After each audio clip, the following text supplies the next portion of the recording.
wanted two things in life, and that was to be a mother and a nurse. And she got to do both in her 55 years of life. She was a wonderful nurse. She was a cardiac critical care nurse, actually. Went on to be a nursing supervisor. And I think she liked it because she could, being a nursing supervisor, because she could talk to the families and the patients. She liked the simple things in life too. She's a very humble person. She liked her flower garden and spending time with my dad and her dog Maggie. My mom liked the little things in life, and she had two mottos. And that was to always live in the moment and to keep the faith. She was obsessed with keeping the faith aspect. If you had faith in anything, my mom said, keep the faith. She wrote it on everything. Cards, graduation things. It was actually embarrassing when I graduated from high school. She wrote on every card that she sent to my friends. I was like, Mom, stop. But she was a very faithful person. So, in the year leading up to her experience with myocarditis in 2012, my dad had just retired after 33 years of being an accountant. And I have 3 other siblings, so they raised 4 kids, and life was really good for us. We never took really anything for granted. We always kept our faith. So my dad retired, and actually in that last year before my mom got sick, I celebrated my first wedding anniversary and my sister and brother-in-law's 30th birthday, and our family went to Las Vegas.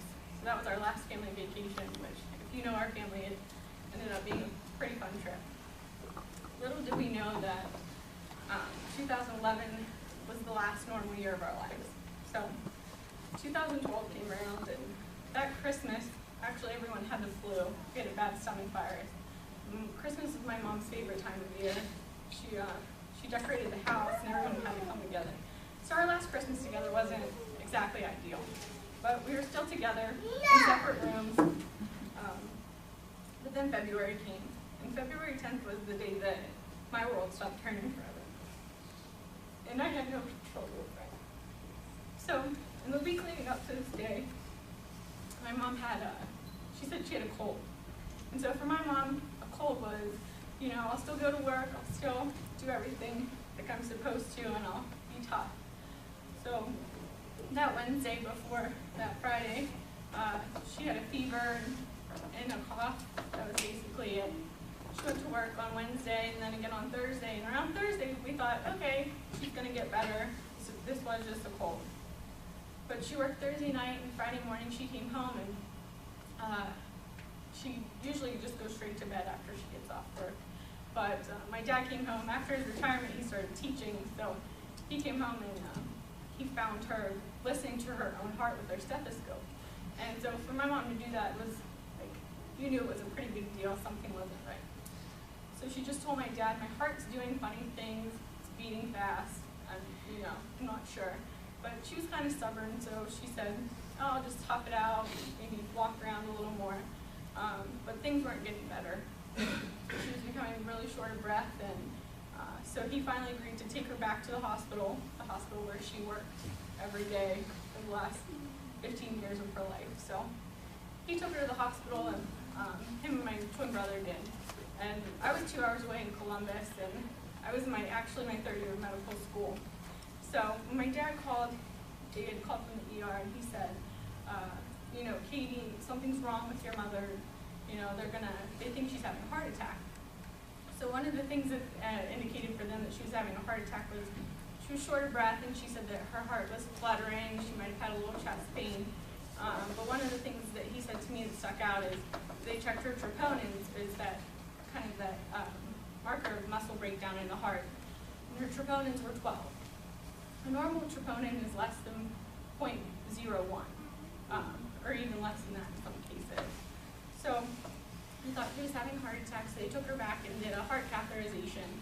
And at that time, we were just communicating by phone, and my dad had called and said, that her arteries are clean, that she's not having a heart attack. So we were very thankful for that. But still, why would your troponins be that high if you weren't having a heart attack, and what were her symptoms? So the next phone call I got was, they went back in, and her ejection fraction was 15%. So the ejection fraction is a number they look at in the heart, and it says how hard the heart is pumping.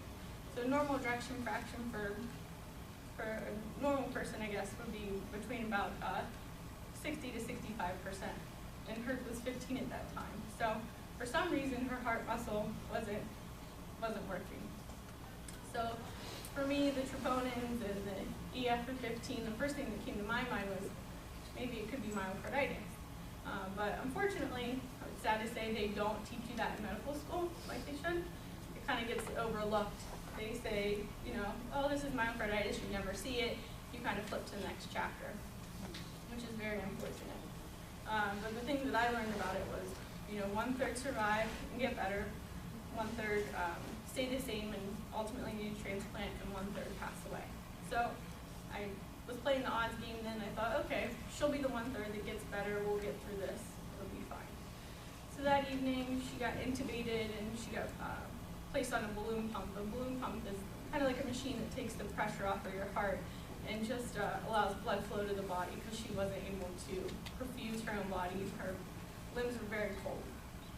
So by this time, we stayed at the community hospital Friday and Saturday.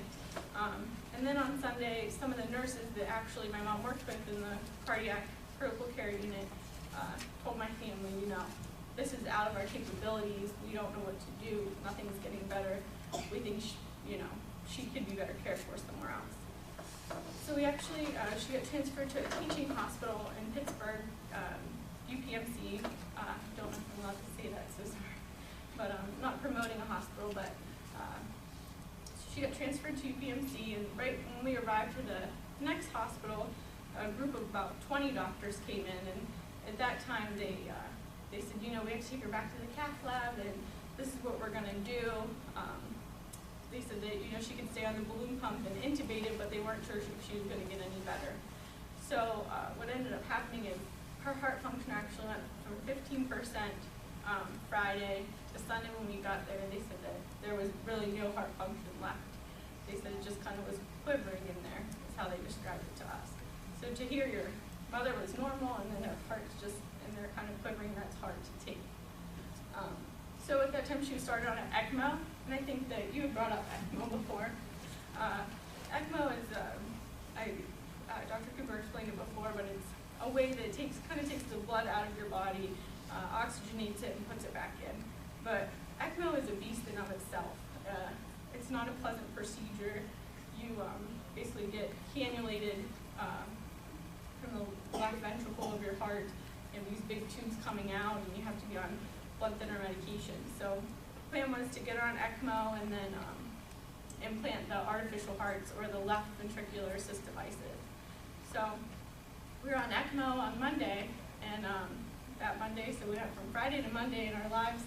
We had learned lots of new things. We learned about ECMO, and then we learned that she was going to get a biopsy of her heart on Monday. So she went for the biopsy, and when she was in there getting her biopsy, there were several nurses that came in, and they brought in the LVADs. And so for us, that was kind of like, okay, she's going to get this LVAD, and her heart's going to improve, and then we're going to take her home. It's kind of, the discussion that we thought we were going to have. But the LVAD, they said to us, was a bridge to transplant. And so she got the LVAD put in, and we thought, okay, we just have to get her through, through this. But unfortunately, her lungs took a hit, and they filled up with a lot of fluid the night before she got the LVAD surgery. And actually, the night before that she got the surgery was Valentine's Day. So that was a day that my mom always made my dad pay for anything he ever did to her. So we kind of joked in the midst of it all. We said, who would have thought this Valentine's Day he would be signing papers for them to cut open her heart and put these artificial hearts in. So she got the artificial hearts the day after Valentine's Day, and they kind of just sat there on her hip and pumped. They acted like her heart for a while. So the plan was to keep her on the LVAD, and eventually she would need a matching one for the right side of her heart because they didn't think that she would recover. So her lungs became an issue, and so leading into the second week, they even talked about a heart-lung transplant at that point. But she did wake up. We never got to speak to her again, but she did wake up, and one of the hardest parts for me was you know, she just looked down at her chest and she knew that this wasn't right. She knew, you know, getting your chest split open, that's not a good sign. So her being a critical care nurse, I think it made it all the worse for us because she had to be the patient. And just looking at your mom, who's the one that was, you know, the strongest person ever, it was really difficult.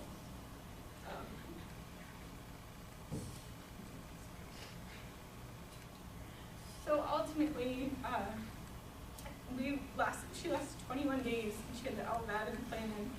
She ended up passing away of a hemorrhagic stroke, which is a pretty common complication from being on ECMO and having the LVAD.